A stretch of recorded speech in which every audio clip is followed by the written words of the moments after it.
ওরে, আমার গাছে প্রতিদিন অনেক পেয়ারা হয়, আমি তো পেয়ারা বিক্রি করতে করতে অল্প দিনের ভিতরেই বড় লোক হয়ে যাব। আরে আমার পেয়ারা গাছ থেকে পেয়ারা প্রতিদিন কোথায় চলে যাচ্ছে? নিশ্চয়ই কেউ চুরি করছে। এখান থেকে লুকিয়ে লুকিয়ে দেখতে হবে কে আমার পেয়ারা চুরি করে নিয়ে যায় আজকে। ওই চোরকে আজ হাতে নাতে ধরবো। আশেপাশে কোথাও তো দাদুকে দেখছি না, এই সুযোগে পেয়ারাগুলো নিয়ে পালিয়ে যায়। আজকে আমি দেখবো এই কবুতর আমার পেয়ারা নিয়ে কোথায় যায়।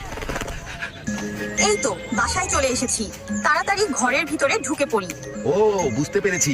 তার মানে কবুতরটি মা হতে চলেছে, এই জন্য খাবার সংগ্রহ করে রাখছে। হায় আল্লাহ, এখন তো অনেক ঝড় বৃষ্টি হচ্ছে, আমি এখন কোথায় যাব, কোথায় থাকবো? এখন তো অনেক ঝড় বৃষ্টি হচ্ছে, তাড়াতাড়ি গিয়ে কবুতরকে উদ্ধার করতে হবে।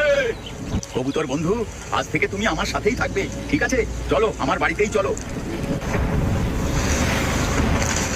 আরে কবুতর, তুমি তো অনেকগুলো ডিম পেড়েছো। তোমার ডিমগুলো দেখে আমার খুব ভালো লাগছে। দাদু, দেখো দেখো,